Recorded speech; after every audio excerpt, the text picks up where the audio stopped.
commence à combien de kilos là maintenant, je finirai à combien, je ne sais pas.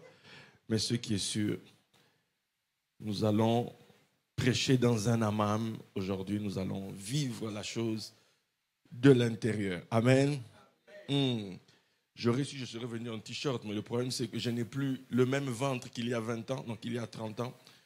Donc, ça ne serait pas du tout intéressant ni cool au regard. On est à Jireh 31. Amen. Jireh 30, c'est une affaire de regard. Une affaire de regard.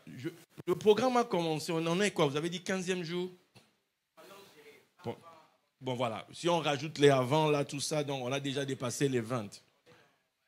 Voilà. Donc, mais voilà, c'est un programme où il y a plusieurs orateurs. Tout le monde est venu dire quelque chose. Tout le monde a apporté sa vision de la chose. Donc, plus on avance, plus je pense que ça rétrécit drastiquement le champ des choses qui vont être dites. Parce qu'on ne sait pas qui a dit quoi, comment. Donc, que Dieu aide chacun. Donc, voilà. Donc, maintenant, on va lire. On revient sur notre texte de base. Ça fait plaisir de te voir. La dernière fois, je ne t'avais pas vu. Oui, la dernière fois que j'ai prêché, tu n'étais pas là. Oui, j'ai demandé, elle est où? Personne ne m'a répondu. Donc, Genèse 22. Est-ce que Débo va bien? Bon. Genèse 22. Il est dit là-bas ceci. Après ces choses, Dieu mit Abraham à l'épreuve et lui dit, Abraham, et répondit, me voici. Dieu dit, prends ton fils, ton unique, celui que tu aimes, Isaac, va-t'en au pays de Morija, et là, offre-le en holocauste sur l'une des montagnes que je te dirai. Quelqu'un dit sur l'une des montagnes. Quelqu'un dit au pays de Morija. Ok, maintenant on saute. On va au verset 12. L'ange dit, n'avance pas ta main sur l'enfant et ne lui fais rien. Car je sais maintenant que tu crains Dieu et que tu ne m'as pas refusé ton fils, ton unique. Abraham leva les yeux et vit derrière lui un bélier retenu dans un buisson par les cornes. Et Abraham alla prendre le bélier et l'offrit en holocauste à la place de son fils. Abraham donna à ce lieu le nom de Yahvé Jireh. C'est pourquoi l'on dit aujourd'hui, à la montagne de l'Éternel, il sera pourvu. Quelqu'un dit, à la montagne de l'Éternel, il sera pourvu. Elle est où, Sarah? Ok.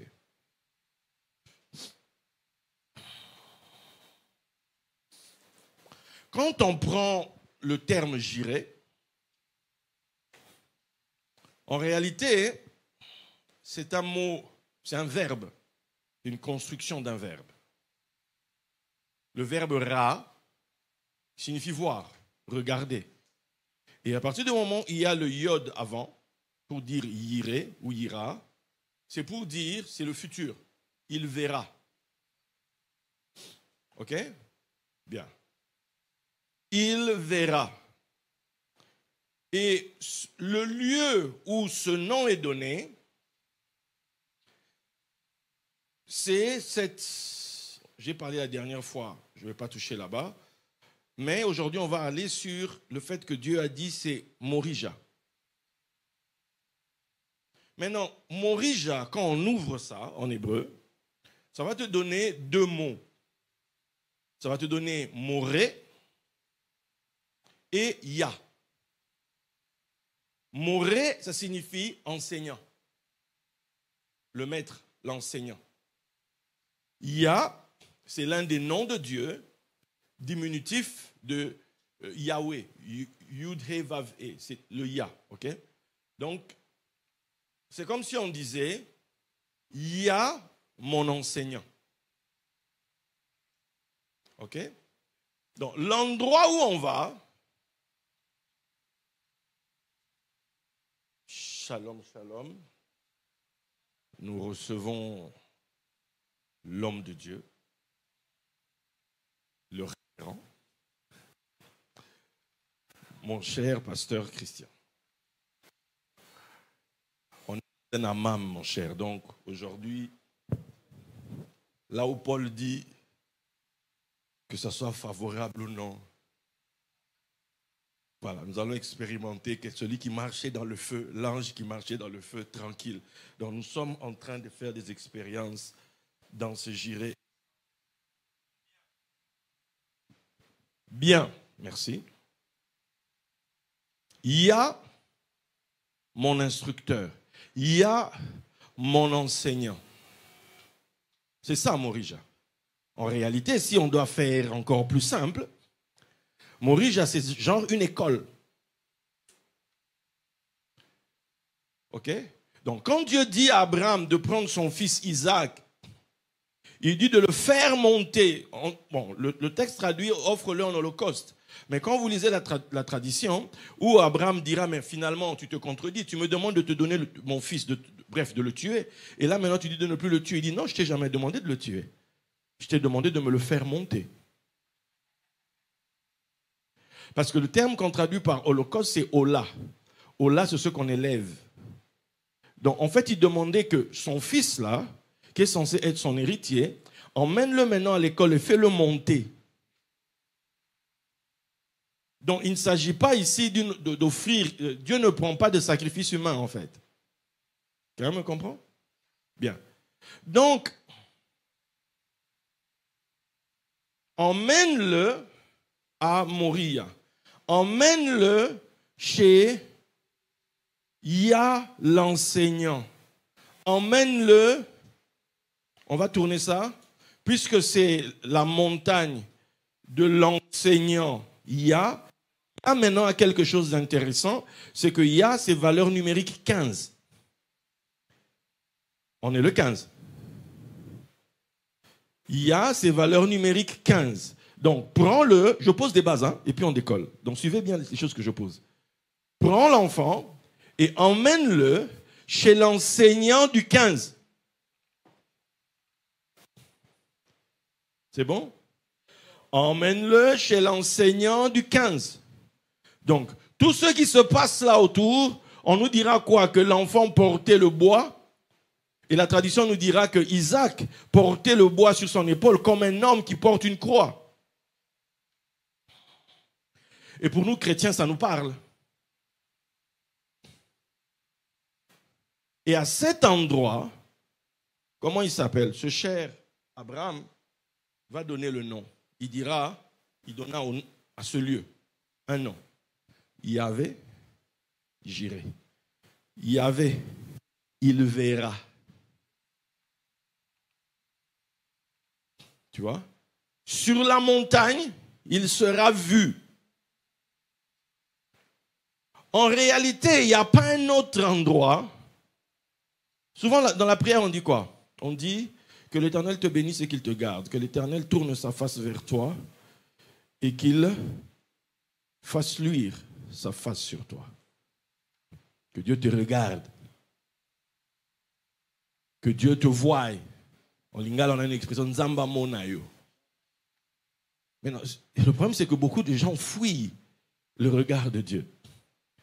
L'histoire d'Adam commence par Adam, où es-tu? Adam, où es-tu? Adam a fui. Il est allé se cacher.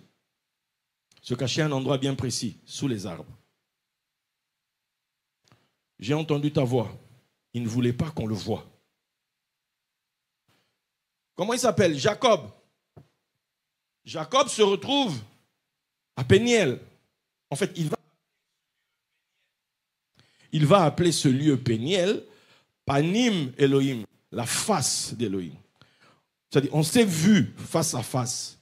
Et au lieu que j'ai peur comme Adam, au lieu qu'il y ait une malédiction qui me tombe dessus, mais là où Dieu m'a vu, Dieu, mon âme a été sauvée. Quelqu'un suit? Maintenant, ici, on nous dit que Dieu verra. Tu veux que Dieu te voie? Qui veut que Dieu le voie dans cette salle? Vous êtes tellement nombreux que vous voulez que Dieu vous voie, c'est très bien. Donc, Dieu veut... Toi, tu ne veux pas que Dieu te voie. Ok. Maintenant, sache qu'il y a un rendez-vous, il y a un lieu où tu peux être sûr que Dieu va te voir. C'est ce qu'on nous donne dans ce texte. Dieu va me voir, Dieu va faire luire sa face sur moi, Dieu va me voir, et là où il va me voir, il va sauver mon âme. Dieu va me voir, et là où il va me voir, il va faire comme Jacob, il va changer mon nom. Dieu va me voir, il va retirer le nom Jacob, où les gens disaient que Jacob c'est un voleur, alors que Jacob cache quelque chose. Jacob cache Yod Akev, ce qui signifie quoi? Il compensera, il récompensera. Donc, son nom avait autre chose. Maintenant, il allait être récompensé où? Dieu allait faire la compensation où? Il allait la faire au lieu où il allait le voir. Il y a un lieu où le rendez-vous se fait. Ce n'est plus juste Dieu parle, tu entends. C'est maintenant les yeux. La foi vient de ce que, mais tant que tu es dans l'entend, ton âme souffre parce que tu ne vois pas. Un jour, Joseph qui avait reçu des vision de Dieu, des paroles du Seigneur, des songes du Seigneur. Un beau matin, je ne sais même pas à quelle heure c'était, le bispo Malou est parmi nous.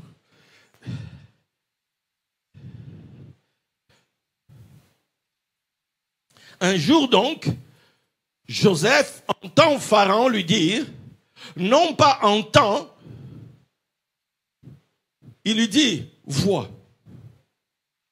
Le jour du face-à-face, c'est le jour où, quand Dieu te voit, où les choses changent, où les choses shiftent. Parce qu'il te regarde, il voit ta souffrance. Il te regarde, il voit ta face. Il dit, j'ai vu mon peuple, j'ai vu son visage, j'ai vu ses souffrances, j'ai vu. Tant que Dieu n'a pas vu, la situation ne bouge pas. Mais à Jiré, à Morija, Dieu dit, Abraham en tout cas nous laisse le témoignage, il verra ce lieu. Désormais, vous devez savoir, ici, il verra. Si à d'autres endroits il ne voit pas, ici, il verra. Et nous sommes venus dans un programme qui dure 1 mois, qu'on a appelé Jiré. En réalité, nous avons dit à toute la ville que l'Éternel verra. Oh, si l'Éternel entend, non, ici on n'est plus dans l'Éternel entend, ici c'est l'Éternel verra. Il a suffisamment entendu que désormais il t'a amené dans le lieu du rendez-vous, le lieu où il va te voir. Et s'il te voit, c'est que toi aussi tu le vois. Jacob, celui de qui on a prophétisé que Dieu te récompensera. Dieu fera la compensation. C'est ce que signifie Jacob. On a changé son nom. On l'a appelé Israël. Yod, Yi, Sarah, El. C'est-à-dire, il sera prince comme Dieu.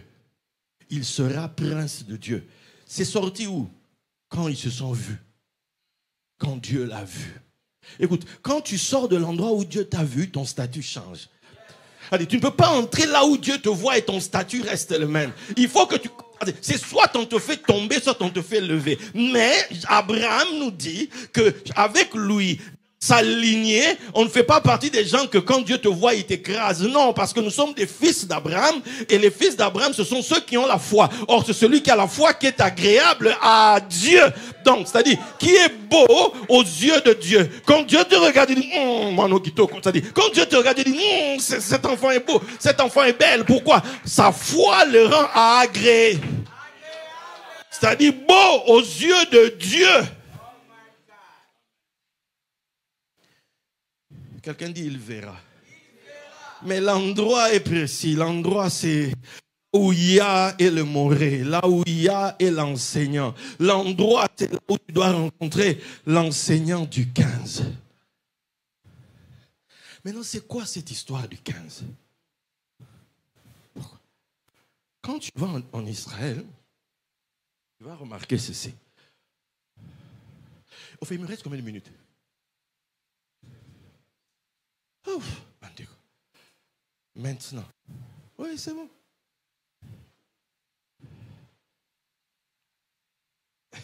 D'abord, vous pas ma ramalo. Mais attends. En Israël, on va te dire ceci. Concernant le calendrier, Le calendrier d'Israël est un calendrier autant lunaire que solaire. Okay? Mais chaque mois est présenté selon la lune. D'ailleurs, certains endroits où on te parle de la lune, en hébreu, tu verras que la traduction, on te met le mois en français. Et le premier jour, ça s'appelle la nouvelle lune. Rosh Chodesh, c'est-à-dire la tête du mois. Et on te dira donc qu'il y a, sur toute une année, il y a 12 mois, ok? Il y a 12 mois, sauf les autres mois où il y a Adar 2, où on en a 13. Mais tu verras donc que chaque mois, ils vont une nouveauté. Le nom de Dieu même, dans son énergie, est modulé, est modifié chaque mois. Voilà pourquoi chez les Juifs, par exemple, le jour de Rosh Chodesh, même dans la Bible on le voit, c'était un jour où on se posait. C'était un jour spécial où on mangeait en famille. C'était un jour spécial où on bénissait Dieu. Aujourd'hui aussi, c'est la même chose. Et ils te disent, il y a une prière qu'ils font ce jour-là, où il dit, le roi David est vivant. C'est-à-dire, il n'est pas mort, sa royauté continue encore. Pourquoi? Parce qu'on va te dire ceci. On va te dire que Moïse symbolisait le soleil, puisqu'il transporte la lumière, l'enseignement de la Torah. Mais celui qui symbolise la lune, c'est David. Ok? Donc or, la lune reçoit la lumière du soleil. Et qu'est-ce qui se passe? À la nouvelle lune, on ne voit pas la lune, puisqu'elle est cachée dans le soleil. On ne voit pas la lune.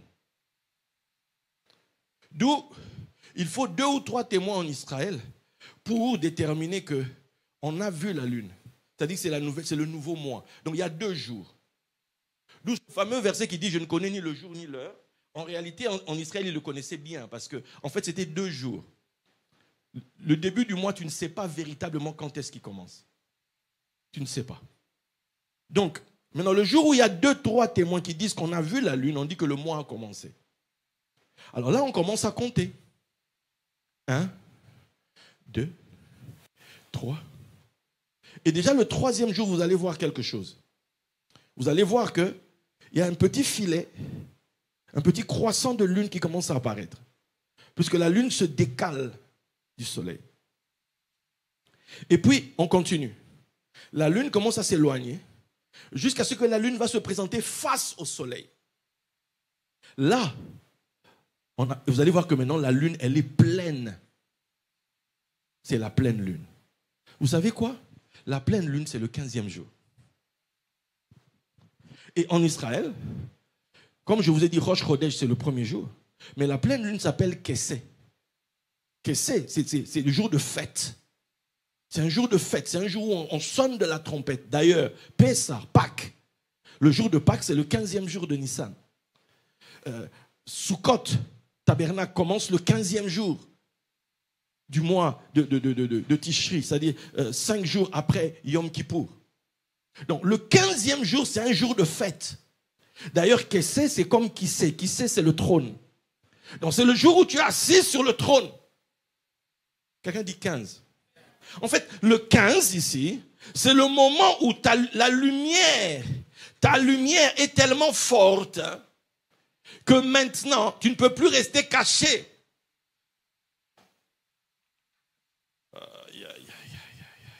Est-ce que quelqu'un est en train de comprendre? Je vous sens décalé là.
le 15, cette montagne-là, Moréa, l'enseignant du 15, c'est celui, en fait, dont l'instruction est censée se déverser en toi.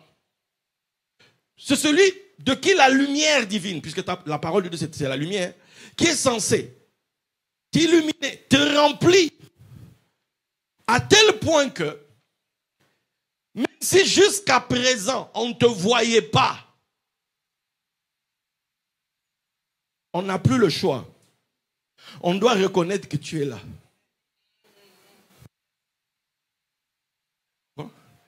Je ne sais pas qui a dit que tu n'avais pas droit à apparaître, que tu n'avais pas droit à exister, que tu n'avais pas droit toi aussi à apparaître devant. Je dis que oui, moi aussi j'ai le droit de faire. Non, non, non, non. Je ne sais pas qui t'a empêché, qui a dit non. Mais quand tu vas chez le maître du 15, quand tu vas là-bas, quand tu vas t'asseoir au pied de la parole, il va se passer quoi? La parole va commencer à augmenter à toi. La lumière va commencer à augmenter à toi. Je suis assis au pied du maître, je suis en train de recevoir l'instruction. Peut-être qu'aujourd'hui vous ne me voyez pas bien. Vous savez, la lune, il y a des moments où elle est d'un côté, elle est sombre. Peut-être que tu es du côté où tu ne me vois pas. Mais quand on va arriver au 15, tu n'auras pas de choix. Tu me verras. Vous savez que les yeux, quand on parle de voir, il s'agit des yeux. Or, les yeux entrent dans l'obscurité. Une pièce où il n'y a pas de lumière. Tes yeux vont commencer à se reparamétrer pour commencer à chercher des étincelles de lumière à l'intérieur. Pourquoi? En fait, on te voit en fonction des étincelles de lumière que tu transportes. Tu comprends? Tu es vu en fonction des étincelles, de la lumière qu'il y a en toi. Alors, quand nous disons « il verra », quand lui nous dit « Yahvé verra », c'est sur la montagne. C'est sur la montagne. C'est à l'école de Dieu. C'est à cet endroit-là où il y a une garantie. C'est à cet endroit-là qu'il y a une assurance que quand je suis là, je ne suis pas en train de perdre mon temps. Quand je suis là, jour après jour, mois après mois, étape après étape, je vais atteindre le niveau 15.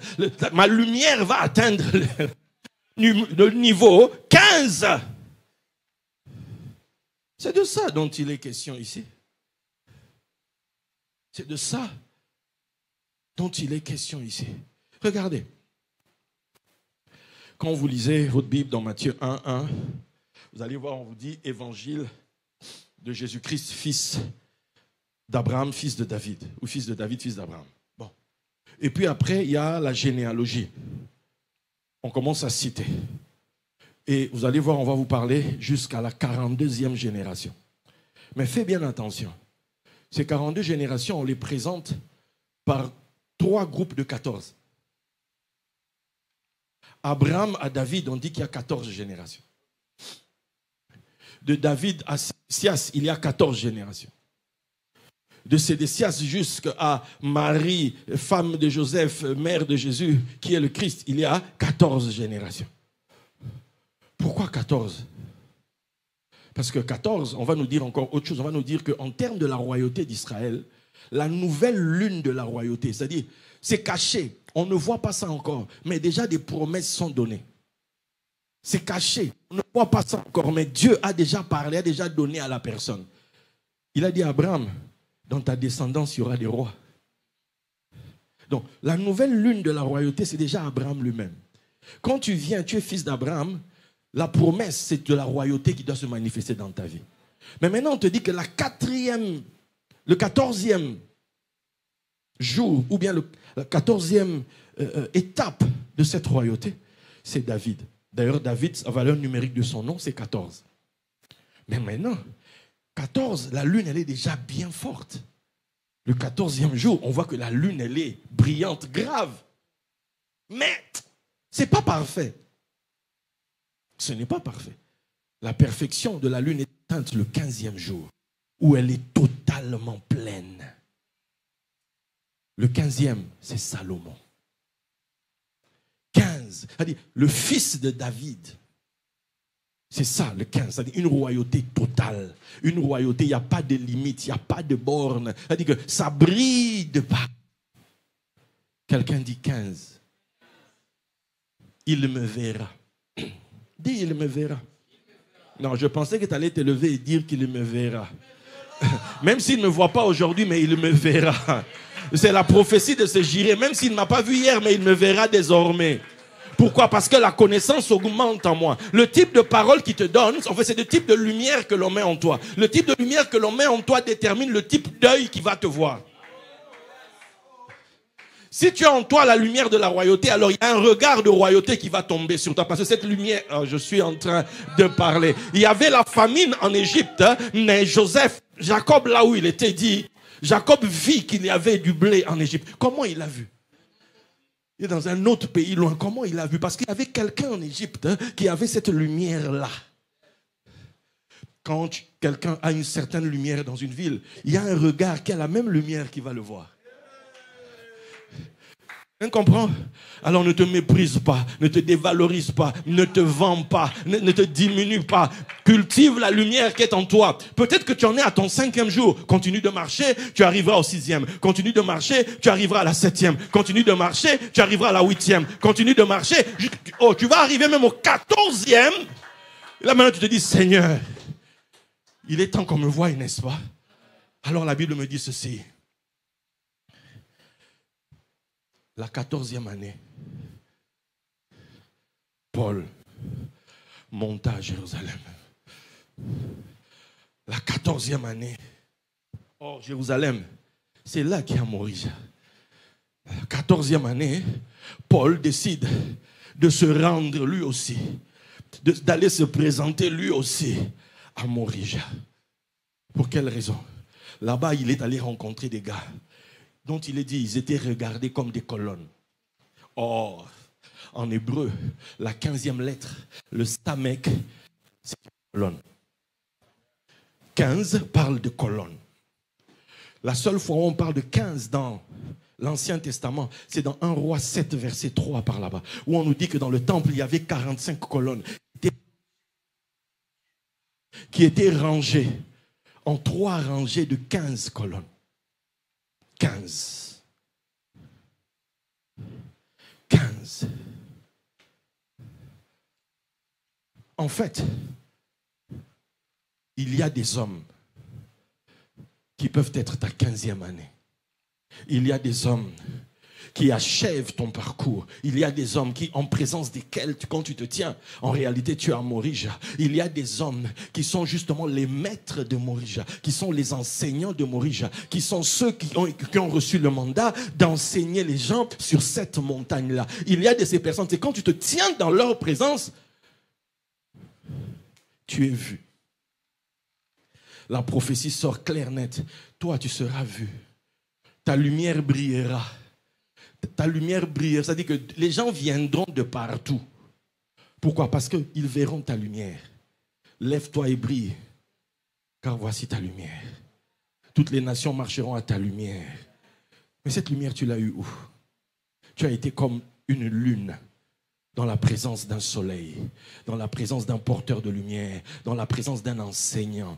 Et à Morija, c'est la montagne du 15. C'est le lieu où il y a l'enseignement qui doit aller étape par étape. Le problème, c'est que les gens sont trop pressés dans la maison de Dieu. Les gens ils ne savent pas que c'est étape par étape. Le grand Paul a attendu 15 ans, a attendu 14 ans. Quand 14 ans sont achevés, maintenant la porte était ouverte pour qu'il aille se présenter à son 15. Et quand il arrive devant ceux qui sont comme le 15, c'est là qu'ils ont dit, maintenant, nous te donnons la main d'association. À ces endroits-là, le destin d'un homme change toujours. À ce moment-là, une parole sort et ça modifie le cours de ton existence. Quand tu atteins le 15, il n'y a rien à faire. Ton destin qui était caché, ton destin qui passait inaperçu, subitement va être vu par tout le monde. Subitement va éclater aux yeux de tout le monde. Subitement. Est-ce que je parle même à quelqu'un dans cet endroit?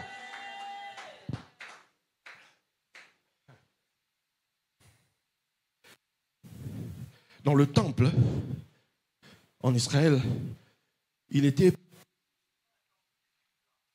Ce n'était pas un temple qui était plat. C'était un temple qui était sur des degrés. Donc, il y avait le premier degré, on va dire, à l'extérieur là-bas. Et quand les gens arrivaient, ils montaient 12 marches. Et ils arrivaient sur la cour des femmes. Et la cour des femmes était plate. Jusqu'à ce qu'on arrivait à l'entrée de ce qui correspondrait au parvis extérieur du tabernacle, qu'on va appeler Azara au niveau du temple. Et là, c'était là-bas qu'il y avait la cour d'Israël, c'est-à-dire les hommes. Donc la différence entre les femmes et les hommes, il y avait 15 marches.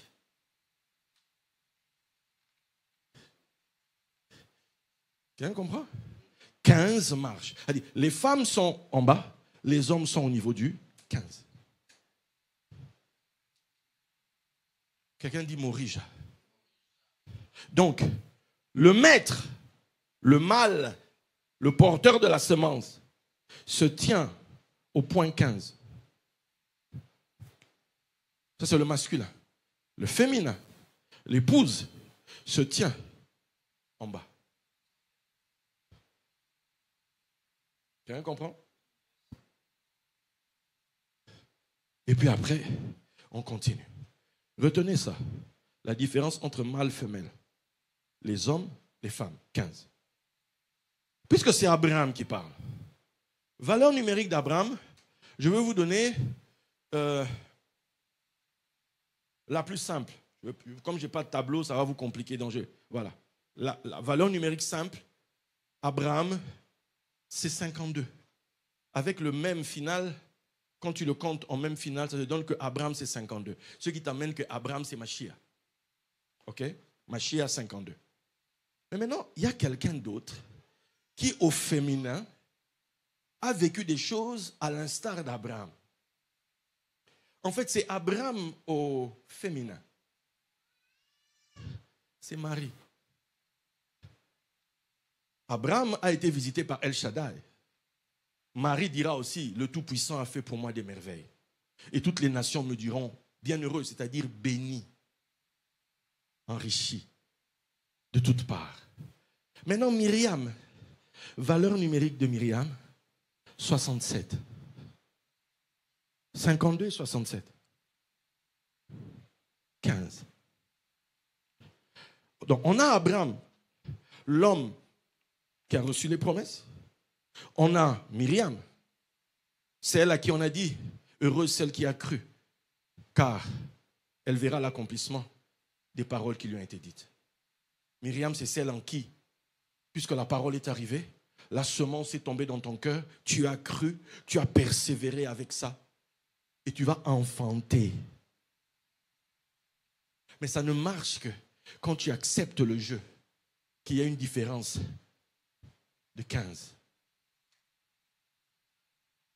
Quelqu'un comprend? Morija, ça fait la différence. Les maîtres, ce sont les mâles. Celles qui viennent recevoir, ce sont les femelles. Permettez que je dise ça comme ça. Si Abraham, c'est Christ, c'est que Myriam, c'est l'Église. C'est l'Église qui est l'épouse. L'épouse a besoin de recevoir la semence. Mais quand tu reçois la semence, cette parole, quand elle vient en toi, elle doit croître. Elle doit croître. Jusqu'à ce qu'il se passe quelque chose. On nous dit, regardez dans la Bible, ou chez les catholiques, quand ils prient, ils disent quoi? Ils disent Marie pleine de grâce. C'est-à-dire enceinte de la grâce. Marie pleine de grâce. C'est la pleine lune. La lune, elle est pleine. La lune, elle est enceinte. Enceinte de quoi? De la lumière, du soleil. Et maintenant, quand elle est enceinte, quand elle est pleine, il faut qu'elle accouche. Il faut que ce qui est à l'intérieur paraisse à l'extérieur. D'où on te dit, quand Christ, votre vie, quand Christ, votre lumière paraîtra. Tant que ta lumière ne paraît pas, on ne te voit pas. Tant que ta lumière ne paraît pas, tu continues à marcher derrière les autres. Quand ta lumière ne paraît pas, ta valeur n'est pas reconnue. Mais à un moment donné, on te dit, quand Christ, ta vie paraîtra, alors tu paraîtras avec lui dans la gloire. Pourquoi? Parce que la lumière qui est en toi, c'est une lumière de gloire. L'appel que tu as reçu, c'est un appel pour la gloire. Est-ce que je suis en train de parler à quelqu'un? Tu ne peux pas vivre là, te dire que non, nous on vit seulement comme ça. Non, on ne vit pas seulement comme ça. Il te voit, il veut te voir et il te voit à un endroit précis. Il te voit là où tu te tiens, là où il y a les colonnes. Là où les colonnes se trouvent, c'est là que Dieu va te voir. Nathanaël était là, il ne comprenait pas. Il a entendu Jésus lui dire, je t'ai vu quand tu étais sous le figuier.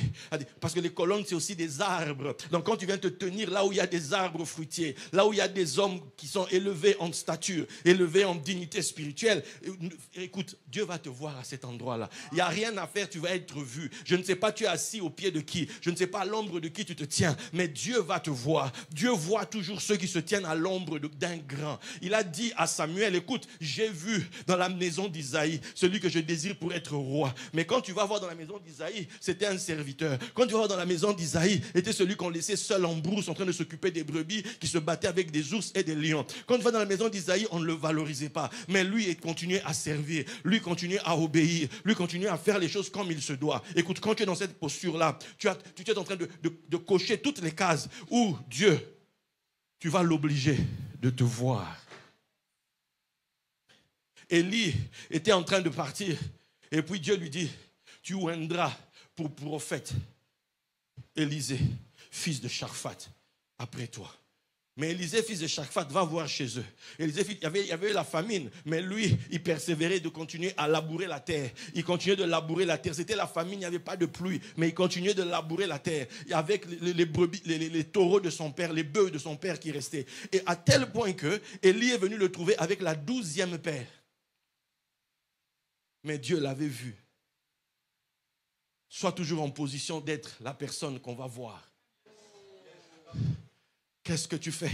Un beau jour, le même Élisée, un roi se lève et il dit, n'y a-t-il pas un prophète ici? Le roi cherchait un prophète. On a dit, ah, il y a Élisée. Élisée qui versait de l'eau sur les mains d'Élie. Écoute la qualification qu'on a donnée. On n'a pas dit c'est Élisée qui a fait des miracles. On n'a pas dit c'est Élisée qui est allé verser du sel à la source du Jourdain, qui a sauvé Jéricho, dont les ours sont venus les défendre. Il n'a pas parlé de tout ça. On a simplement dit il versait de l'eau sur les mains d'Élie. Écoute, choisis toujours la posture. Choisis toujours la position qui va faire que Dieu te voie. Parce que c'est un Dieu qui voit. Dieu te voit. Quand tu es au service d'un grand, Dieu te voit. Quand tu es je répète à quelqu'un, quand tu es au service d'un grand, Dieu te voit. Ne pense pas que le peu que tu fais là, on ne te voit pas. Écoute, Géasi pensait qu'on ne le voyait pas. Mais le fait d'être au service d'Élisée, les yeux de l'esprit étaient ouverts sur lui. Où qu'il aille, on voyait ce qu'il faisait. D'où même quand il a volé, on a su qu'il avait volé. Parce que c'est l'endroit où les yeux de Dieu circulent à tout instant. Là où les colonnes de Dieu se dressent, là où la colonne de Dieu est, là où l'enseignant du 15 se tient, le regard de Dieu est là. Et les actions que tu poses sont comptabilisées. Les actions que tu fais sont comptabilisées en ta faveur. Et un jour, tu vas recevoir la compensation. Comme Jacob qui a reçu la compensation à Péniel. Qui a compris?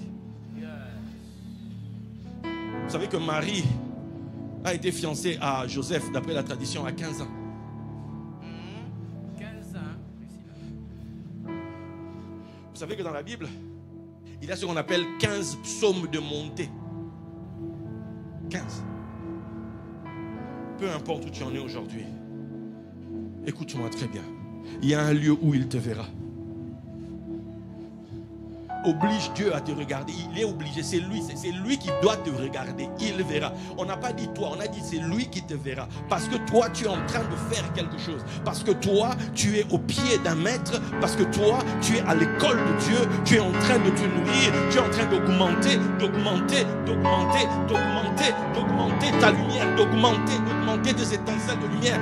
Alors que peut-être jusqu'à présent, on ne te voyait que dans ton immeuble. Mais petit à petit, la ville de Lyon commence à savoir que tu existes. Mais petit à petit, ça commence à monter. Plus tu augmentes, Alors petit à petit, on commence à savoir dans le Rhône qu'il y a quelqu'un à Lyon qui est en train de faire quelque chose.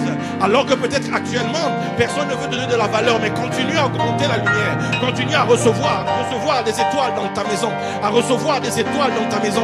Et là, il va se passer quelque chose. Paris va entendre parler. Oui, la France va savoir qu'à Lyon, il y a quelque chose. Qu'à Lyon, il y a des personnes. Et puis là, il va se passer un boom. Et le boom va faire que l'Afrique va entendre. Oh oui, l'Asie va entendre. L'Australie va entendre. Oui, les États-Unis vont entendre. Oui, l'Europe, oui, l'Amérique vont entendre qu'il y a une lumière qui brille trop fort. Parce que tu as compris, tout se joue à Morija. Et si tu obéis à la loi de Morija, qui est l'école, Yah est mon enseignant, le 15 m'enseigne. Je ne suis pas pressé, je dis Seigneur, instruis-moi. Seigneur, instruis-moi. Vous savez que les eaux de Noé montèrent 15 coudées au-dessus. 15. Ça parle de l'élévation, ça parle de... Accepte que Dieu lui-même t'élève. Accepte que Dieu lui-même te forme. Accepte que Dieu lui-même te façonne en présence de ses serviteurs. Parce qu'un jour donné, tu seras surpris d'entendre dans la ville que des mages arrivent dans la ville. Des gens arrivent je ne sais pas d'où et disent, y a-t-il quelqu'un dans cette ville qui s'appelle Paul Manama? Paul Manama est-il ici? La cité de la restauration, ça vous parle? On dit mais vous venez d'où? On a vu son étoile briller. On a vu sa lumière se lever. On a vu sa lumière briller. De là où on était, on ne pouvait pas rester fixe. On s'est bougé et on est venu. Peut-être qu'aujourd'hui personne n'est là. Peut-être qu'aujourd'hui personne ne te regarde. Mais dans peu de temps, les mages viendront de l'Orient. Dans peu de temps, les riches viendront du Nord, viendront du Sud, viendront de l'Est, viendront de l'Ouest. Et ils te chercheront. Une chose les conduira, ta lumière. Ta lumière, ta lumière. Je dis ta lumière. Parce que l'Éternel te verra.